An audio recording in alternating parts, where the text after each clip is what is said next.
Tengan todos ustedes muy buenos días, estimados hermanos y amigos. Sean todos bienvenidos a la predicación de la palabra de Dios. Damos gracias a Dios por el gran privilegio que nos concede al permitirnos reunir nuevamente como iglesia, como un cuerpo, para adorarlo en el día del Señor. Como es debido, pidamos a Dios en oración que nos asista en este momento. Señor, te damos gracias por este tiempo que nos permite reunirnos juntos como iglesia, como tu cuerpo. Tú eres nuestra cabeza y ahora te pedimos, Señor, que nos dirijas como tu cuerpo para que juntos leamos, estudiemos y estemos atentos a la palabra de Dios. Ayúdanos en nuestra debilidad. Revela tu palabra a nosotros, tu voluntad, para que cada vez más tengamos un mayor conocimiento de ti, para que de esta forma podamos amarte y glorificarte en todo lo que hagamos durante toda nuestra vida. Ayúdanos, Dios, a estar concentrados, quita toda pereza, Señor, quita toda distracción, para que podamos estar atentos y ser edificados, exhortados y consolados. Todo esto te lo pedimos en el nombre de nuestro Señor Jesucristo. Amén. Muy bien, hermanos, habiendo orado, les pido el favor que tomen su Biblia y nos ubiquemos en el Salmo 119. Vamos a estar leyendo el versículo 18. Salmo 119, versículo 18.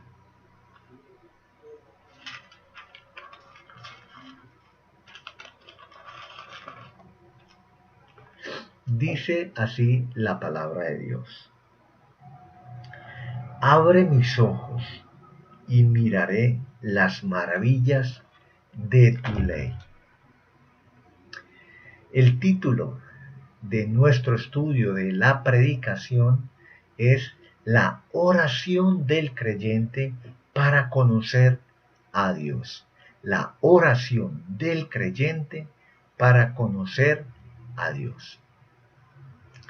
Hermanos, hace 8 días estábamos estrenando año en el primer día del Señor en el 2021 y meditamos acerca del gran propósito espiritual que nos podremos plantear para este nuevo año.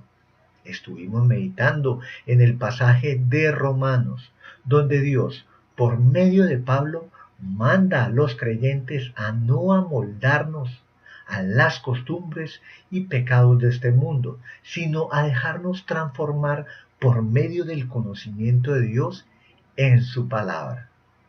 El día de hoy estaremos meditando en un pasaje del Salmo 119, como ya lo leímos, el cual nos dará luz acerca de lo que debemos tener en cuenta en el estudio de la palabra de Dios y así cumplir con el propósito de crecer en el conocimiento de Dios y su palabra.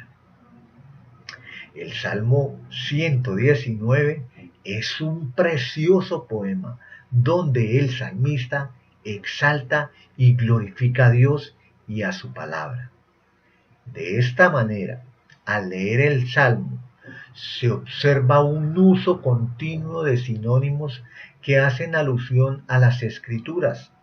Sinónimos como ley, palabras, juicios, testimonios, mandamientos, estatutos y preceptos son utilizados indistintamente para alabar la grandeza y gloria de la palabra de Dios. Este salmo, el Salmo 119, está escrito en forma de acróstico. Hay 22 letras en el alfabeto hebreo, es decir, el lenguaje en el que se escribió la mayor parte del Antiguo Testamento. Hay 22 letras en el lenguaje hebreo Y este salmo contiene 22 secciones de 8 versículos cada uno. Cada una de estas 22 secciones del Salmo está dado hacia una letra del alfabeto hebreo y cada línea en dicha sección, son 8 líneas en cada sección, comienzan con esta letra. Esto es algo que en la traducción al español que tenemos nosotros no se puede ver, pero en su lenguaje original es posible ver este salmo en forma de acróstico. El versículo de nuestra meditación se encuentra en la tercera sección, es decir, en la tercera letra del alfabeto, cuyo nombre es Gimel. Ese es el nombre de la tercera letra del alfabeto hebreo, Gimel. Con esta letra del alfabeto hebreo se escribe la palabra amabilidad. Recordemos esto, se escribe la palabra amabilidad. Y a esto hace referencia esta sección donde se encuentra ubicado nuestro versículo de estudio. La primera sección, es decir, del versículo 1 al 8, corresponde a la letra Aleph. Y esta hace referencia a la enseñanza de la palabra de Dios. La segunda sección, es decir, del versículo 9 al versículo 16, corresponde a la letra Bet, que hacen referencia a la comprensión. Y el versículo 17 hasta el versículo 24 hace referencia a la amabilidad, como ya lo dijimos. En este orden de ideas, el salmista lleva un orden consecuente. Primero estudia la palabra de Dios, primera sección, pero en segunda instancia es consciente que es necesario comprenderla. Y en tercer lugar, entiende que para que sucedan las dos anteriores es necesario que Dios muestre amabilidad con su Hijo, le haga bien, lo ayude y lo asista. Para que tengamos, hermanos, una mejor comprensión de nuestro pasaje de estudio, dividiremos el versículo en dos partes para su posterior estudio. Lo dividiremos entonces en dos encabezados. Primer encabezado dice: petición por el favor de Dios. Abrir los ojos. Este es el primer encabezado. Segundo encabezado: resolución del creyente. Mirar o meditar en las maravillas de la palabra de Dios. Sin más preámbulos, comencemos con el primer encabezado, la petición por el favor de Dios. Y en nuestro versículo dice: abre mis ojos. Si ubicamos nuestros ojos, la mirada en nuestro versículo, la primera parte dice: abre mis ojos. Aquí podemos ver la verdad que el salmista reconocía, que es Dios quien nos permite conocerlo. Es Dios quien se revela a nosotros.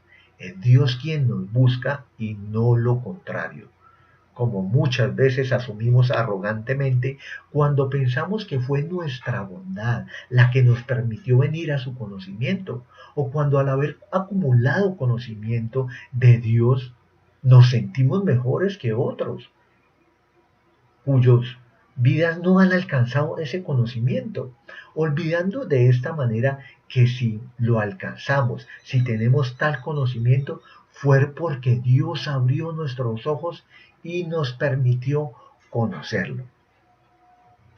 De esta forma demostramos y vemos la arrogancia que hay en nuestro corazón.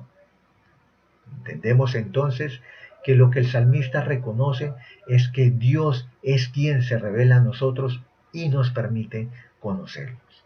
Cuando el autor del Salmo pide a Dios que abra sus ojos, no se refiere a que lo sane de una enfermedad que le impide abrir sus ojos. No está hablando de una incapacidad física, sino que el salmista reconoce que tiene la capacidad natural y corporal de abrir sus ojos y ver, pero asimismo reconoce su incapacidad de abrir sus ojos espirituales para ver a Dios y conocerlo. Reconoce de esta manera su ceguera espiritual. Dios es espíritu y al querer llegar a su conocimiento no es posible hacerlo con nuestros ojos físicos, pues no tienen tal facultad. Por lo tanto, es necesario que Dios abra nuestros ojos y nos permita ver su luz admirable. Hermanos, la ceguera espiritual es algo que está en todo ser humano. Aquí no hay distinción de estatus, nacionalidad, género, edad. Absolutamente todos están ciegos y por sí mismos no pueden conocer a Dios. Es más, no solo no pueden, sino que ni siquiera quieren conocerlo. Huyen de él. Vayamos por un momento a Romanos 3, 9 al 12. Dice así la palabra de Dios. ¿Qué pues? ¿Somos nosotros mejores que ellos? En ninguna manera, pues ya hemos acusado a judíos y a gentiles que todos están bajo pecado. Como está escrito, no hay justo ni aun uno, no hay quien entienda, no hay quien busque a Dios. Todos se desviaron, a una se hicieron inútiles, no hay quien haga lo bueno, no hay ni siquiera uno. Amén. Vemos en este texto la ceguera espiritual de todo ser humano. No hay ninguno mejor, dice la palabra de Dios como la acabamos de leer. Al ver en el versículo, en la parte donde dice, no hay quien entienda, no hay quien busque a Dios, podemos ver que el entendimiento del ser humano no está facultado por sí solo para llegar al conocimiento de Dios. El ser humano no entiende la situación en la cual se encuentra, no entiende que se desvió del camino para el cual fue creado por Dios, por eso se hizo inútil, o mejor, ya no es útil, no encuentra, no entiende el camino de muerte en el que anda, no comprende la enemistad en la cual se encuentra con el Dios Todopoderoso, un temible enemigo. Por su falta de entendimiento espiritual, no buscan a Dios, por lo que todo lo que hacen es malo. Todo está manchado por el mal del pecado. Esta es una terrible situación en la que se encuentra el ser humano por su ceguera espiritual. Ahora vayamos por favor a Efesios 1:18. Veamos qué nos dicen las escrituras en Efesios 1:18.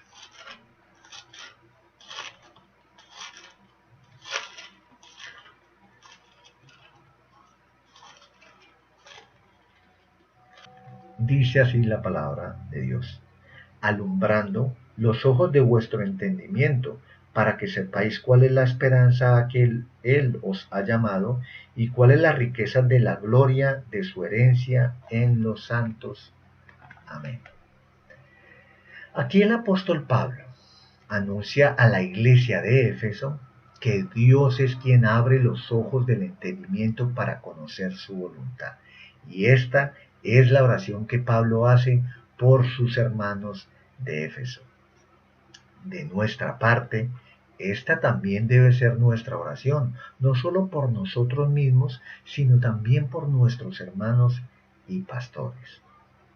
Ahora, vayamos por favor a Isaías, un versículo del Antiguo Testamento. Vamos a estar leyendo en Isaías a partir del versículo 1. Isaías 6, versículo 1 al 5. En el año que murió el rey Usías, vi yo al Señor sentado sobre un trono alto y sublime, y sus faldas llenaban el templo. Por encima de él había serafines, cada uno tenía 6 alas, con 2 cubrían sus rostros, con 2 cubrían sus pies, y con 2 volaban. Y el uno al otro daba voces diciendo: Santo, Santo, Santo, Jehová de los ejércitos, toda la tierra está llena de su gloria. Y los quiciales de las puertas se estremecieron con la voz del que clamaba, y la casa se llenó de humo. Entonces dije: Ay de mí, que soy muerto, porque siendo hombre inmundo de labios y habitando en medio de pueblo que tiene labios inmundos, han visto mis ojos al Rey, Jehová de los ejércitos. Amén.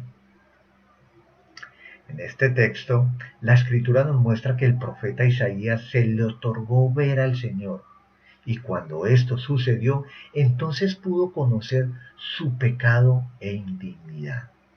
Hermanos, esto es algo que como creyentes debemos tener presentes. Aunque hoy día Dios no haga uso de este tipo de revelaciones al ser humano, pues ha dejado una revelación especial declaradas en las Santas Escrituras, debemos poner en oración que nos permita verlo por medio de su conocimiento y no de una manera superficial, sino de una manera cada vez más profunda, conociendo su santidad y el rechazo y juicio que tiene ante el pecado, de tal manera que seamos conscientes de la gravedad e inmundicia de nuestro pecado. Y también de tal manera que veamos el pecado como lo ve Dios y no como normalmente lo vemos, porque muchas veces nuestra mente pecaminosa busca razonamientos para justificar el pecado, para hacerlo pequeño, para hacerlo insignificante y no reconocer la propia culpabilidad. Algo así como queriendo tratar de convencerse en su mente que Dios no dirá nada, no hará nada por ese pequeño pecado. No, hermanos. Debemos rogar a Dios que nos abra los ojos y nos deje ver nuestra propia maldad. Aquí, hermanos, habiendo meditado en esto, nos puede surgir una pregunta. Siendo creyentes, ¿ya han sido abiertos nuestros ojos totalmente o nos es necesario que constantemente Dios nos los abra? Como ya no somos como los incrédulos, sino que ya vimos nuestro pecado, ya nos acercamos a Dios, ya estamos en su búsqueda, ¿qué más entendimiento Dios nos puede otorgar? En el versículo de nuestro estudio y en los dos anteriores que acabamos de leer en Efesios e Isaías, quienes ruegan y reciben el abrir sus ojos son precisamente los creyentes. El salmista, siendo un creyente de años, pide por ello. Pablo pide por los creyentes de Éfeso. Y el profeta, ya temiendo con anterioridad a Dios, recibe la visión. Entonces, el creyente tiene la necesidad de seguir siendo guiado por Dios en su conocimiento. Recordemos en este momento la parábola de la vid verdadera. Ubiquémonos por favor en Juan capítulo 15, versículo 4 y 5. El Evangelio de Juan capítulo 15.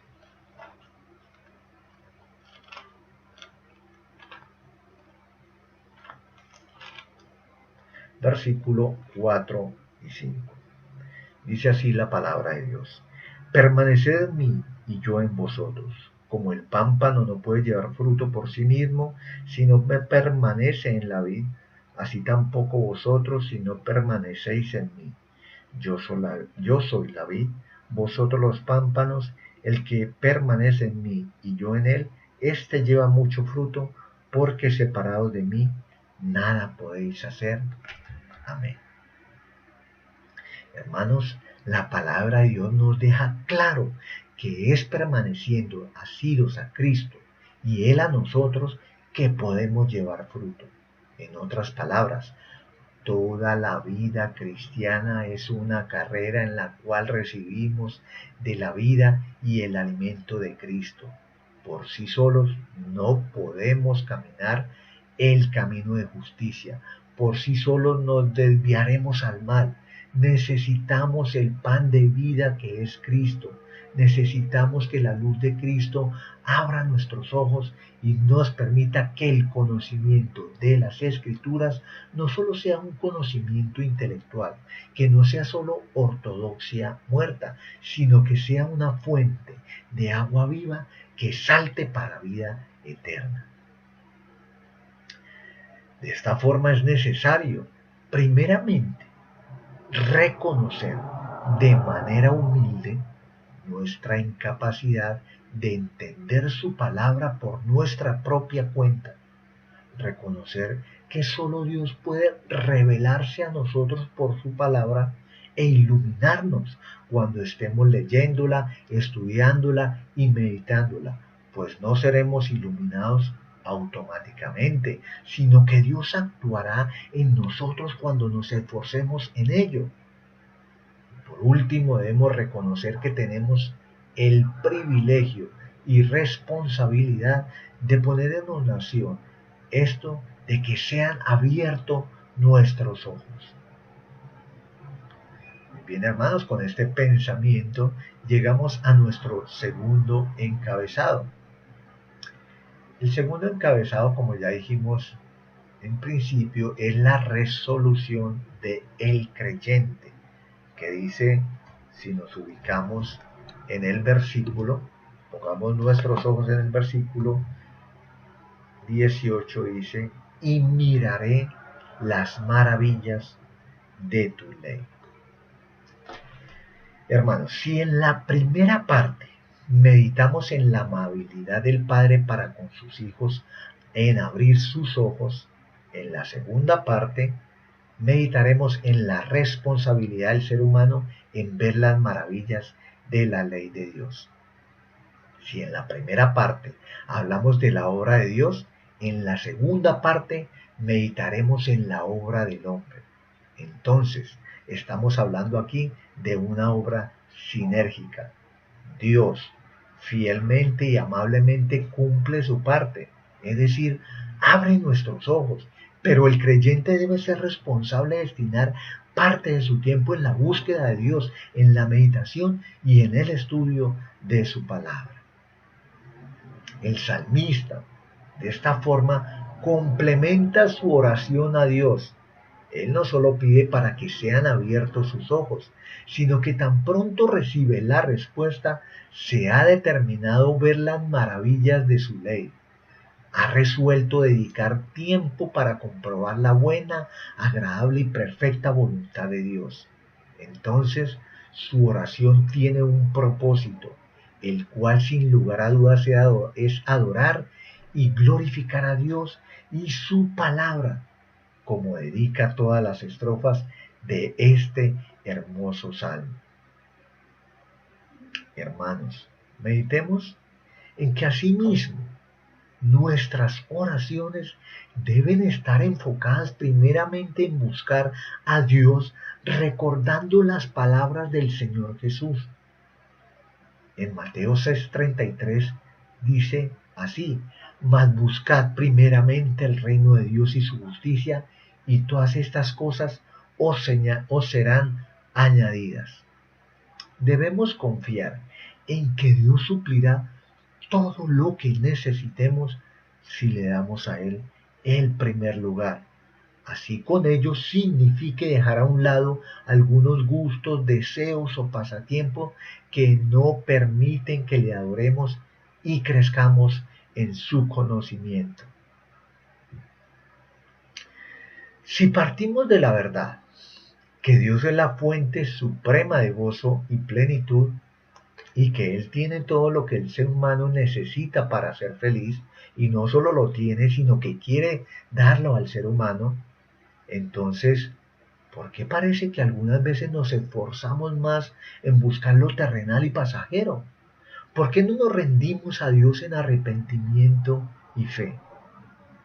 Debemos primero ser humildes y reconocer este pecado. Y debemos pedir perdón a Dios por ello. Y a la vez proponernos no caer más en este pecado y buscar a Dios con mayor pasión. Veamos, por favor, Jeremías 29:13. Jeremías 29:13. Ubiquémonos por favor en este pasaje. Veamos qué dice Dios. ¿Qué nos quiere hablar Dios en este pasaje? Dice así la palabra de Dios. Y me buscaréis, y me hallaréis, porque me buscaréis de todo vuestro corazón.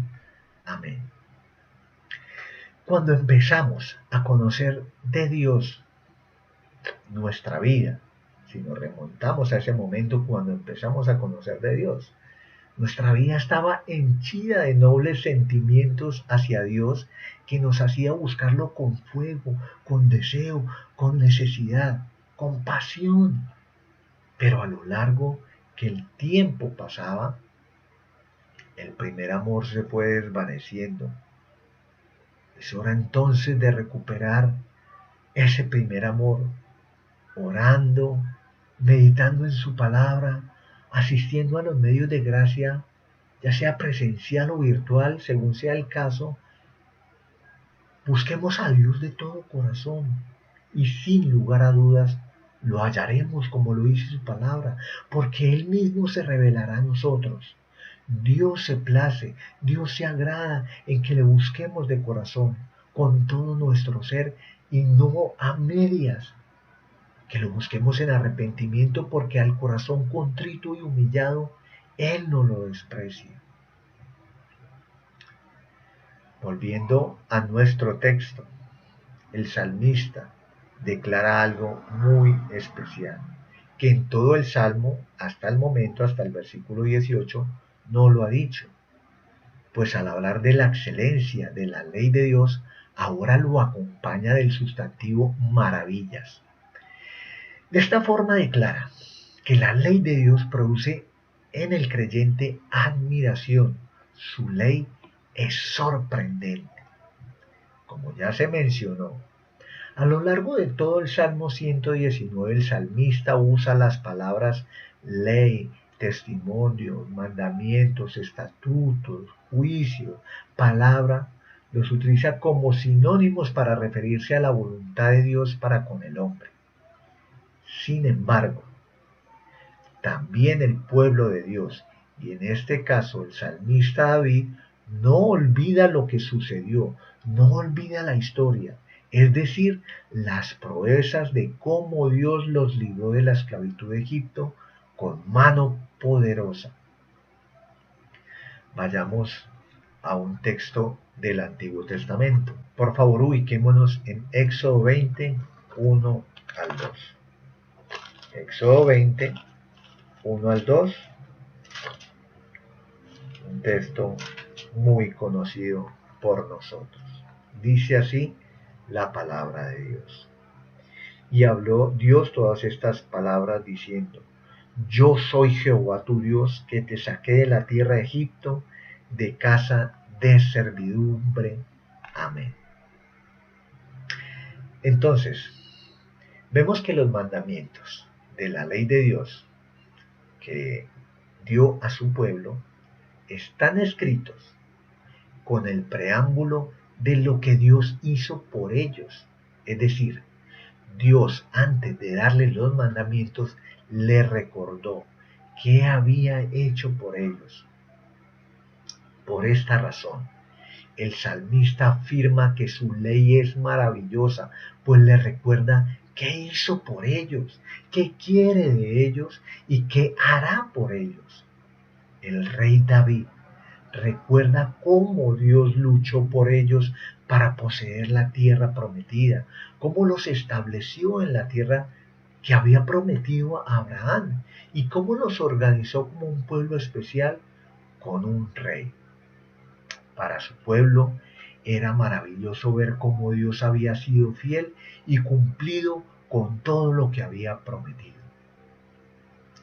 David reconoce que su palabra y sus mandamientos los han guiado por estos buenos caminos y los mantienen ellos. Por esa razón son maravillosos. De igual manera nosotros, hermanos, Debemos gozarnos y maravillarnos de sus mandamientos, pues ellos nos hablan acerca de cómo debemos comportarnos para agradar a aquel que nos ha amado con amor eterno. Su palabra nos habla de lo que éramos, hijos de ira. Nos habla de Cristo, quien por su obra nos hizo hijos adoptivos, nos sacó de hijos de ira y pasamos a ser hijos adoptivos. Y nos habla de lo que hará por nosotros, nos llevará a disfrutar de una eternidad junto a Él, a disfrutar de las bodas del Cordero. También al hablar de las maravillas de la ley, el salmista se refiere a esa perfección a la que el creyente es llamado, es decir, a la santidad, lo cual constituye una expresión de la relación entre Dios y el hombre, entre el Padre Celestial y sus hijos. Al practicar la santidad, al cumplir los mandamientos, al andar en sus caminos, al obedecer su ley, el creyente es bienaventurado, como lo dice el versículo 1 y 2 de nuestro Salmo 119. Veamos por un momento, versículo 1. Bienaventurados los de perfecto camino. Versículo 2. Bienaventurados los que guardan sus testimonios. Al practicar la santidad, también vemos que el creyente no es avergonzado, como dice el versículo 5. Ojalá fuesen ordenados mis caminos para guardar tus estatutos. También, de esta forma, practicando la santidad, el creyente alaba a Dios, como lo vemos en el versículo 7. Miremos un momento. Dice el versículo 7 del Salmo 119, te alabaré con rectitud de corazón cuando aprendiere tus justos juicios. Al practicar la santidad, también el creyente se goza, como lo vemos en el versículo 14 y 16. Miremos por un momento, versículo 14, cómo se goza el creyente. Dice el salmista, me he gozado en el camino de tus testimonios más que de toda riqueza. Versículo 16, me regocijaré en tus estatutos, no me olvidaré de tus palabras. Por esta razón, el salmista se refiere a la perfección a la que el creyente es llamado. Las maravillas de la ley lo llevan hacia la perfección, hacia la santidad. Hermanos, meditemos por un momento que muchas veces nosotros tomamos la palabra de Dios a la ligera y no le damos la importancia que ella tiene para nuestra vida. Los afanes de nuestras vidas a veces parecen no dejarnos tiempo para meditar en su palabra. 20 minutos o media hora de lectura bíblica aplacan nuestra conciencia y nos hacen sentirnos satisfechos de que cumplimos a Dios. Pero como vimos, el salmista escudriñaba las escrituras hasta encontrarlas maravillosas. ¿Hacemos eso nosotros? 15, 20 minutos de lectura bíblica nos llevan a encontrarlas maravillosas. Tal vez el salmista dedicaba 1 o 2 horas o durante todo el día pensaba en ella mientras estaba en sus ocupaciones. Pero lo cierto es que la amaba y la deseaba. Si nosotros no estamos sintiendo lo mismo que el salmista, no es porque a él se le haya dado una función dentro del reino de Dios diferente a la nuestra y que a nosotros no nos es dado el amar tanto su ley. No, todo creyente debe amar la palabra de Dios y esforzarse por sacar tiempo para su meditación. Debemos imitar a Cristo y anhelar llegar a tener el amor que Él tenía por obedecer al Padre. Y aunque no podremos hacerlo a causa de nuestra imperfección, no podemos llegar a esa estatura de Cristo a causa de nuestra imperfección, Sí podremos imitar al rey David, quien era un santo imperfecto como nosotros. Si David, en su imperfección, amó la palabra de Dios, entonces nosotros también podremos y debemos hacerlo. Su palabra es nuestro alimento espiritual y sin él jamás avanzaremos en la piedad, jamás pasaremos de jóvenes a ancianos espirituales, o lo que es peor, jamás saldremos de niños. Nos es bueno, de igual forma, imitar al apóstol Pablo, quien imitaba a Cristo. Miremos, leamos por un momento Filipenses 3:8. Filipenses 3:8. Miremos cómo debemos imitar nosotros a Pablo, quien imitaba a Cristo.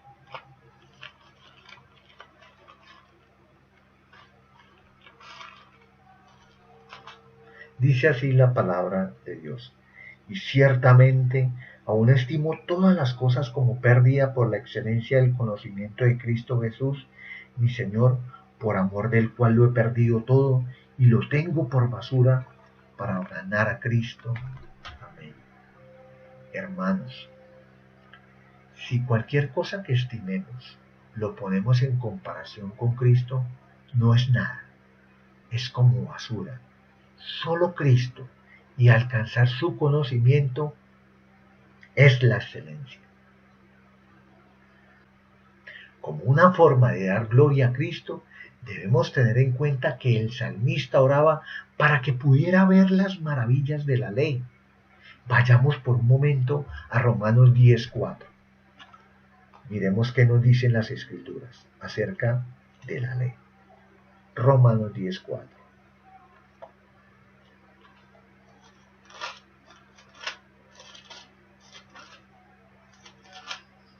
Dice así Romanos 10:4, porque el fin de la ley es Cristo para justicia a todo aquel que cree.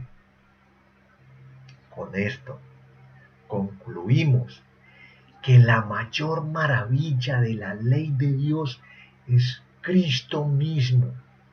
Nuestra meditación en la palabra y nuestra obediencia deben estar enfocadas en darle la gloria a Él, porque como dicen, su palabra, de Él, por Él y para Él son todas las cosas, a Él sea la gloria por los siglos.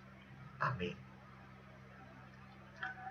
Ahora quiero dirigirme a los amigos que me escuchan y que no han entrado en amistad con Dios, quienes no han leído las Escrituras en alguna oportunidad, o que tal vez las han leído, pero no las han encontrado maravillosas hasta el punto de amarlas y desearlas. Si tú no deseas a Cristo, es porque naturalmente también estás en ceguera espiritual. Llevas un camino lejos de Dios. Llevas tu propio camino que te llevará a la condenación a causa de tus propios pecados. Pide ahora a Dios para que Él tenga misericordia de ti y abra tus ojos, que Él te conceda el privilegio de conocerlo. Pero también proponte tú mismo conocerlo. Lee tu Biblia, asiste a la congregación, reúnete con la iglesia por el medio de la internet o presencialmente. Y de esta manera podrás mirar las maravillas de Dios y gozarte junto a Cristo, no solo en esta vida, sino por la eternidad. Oremos. Señor, te damos muchas gracias por este tiempo en el que nos permitiste reunirnos como iglesia para meditar en tu palabra, en este hermoso salmo, donde tú, Señor, nos muestras las maravillas de tus mandamientos, de tu voluntad, de tu ley. Te pedimos, Señor, en nuestra oración que abras nuestros ojos. Nosotros podemos leer tu palabra, podemos leerla de principio a fin, Pero si tú no eres el que abre nuestros ojos, simplemente serán palabras, relatos, que no llegarán a nuestro corazón y cambiarán nuestras vidas. Abre nuestros ojos para que nosotros, Señor, miremos las maravillas de tu ley, miremos a Cristo, que es el fin de la ley. Permítenos ver a Cristo, muéstranos y revélanos a Cristo en nuestra vida, nuestra mente, nuestro corazón. Permite que todo lo que hagamos sea para tu gloria. Permítenos meditar en su vida, en su obra, en su muerte, en su resurrección, en su favor por nosotros. Permítenos el meditar en tu santidad, en los juicios que tú tienes con el pecado, Señor. Ayúdanos, Padre. Obra en nosotros, danos la gracia para que tú nos permitas conocerte. Todo esto te lo pedimos en el nombre de nuestro Señor Jesucristo. Amén. Muy bien, hermanos, hasta aquí la predicación de la palabra de Dios. Dios mediante, estaremos reunidos en una nueva oportunidad. Dios les bendiga. Hasta pronto.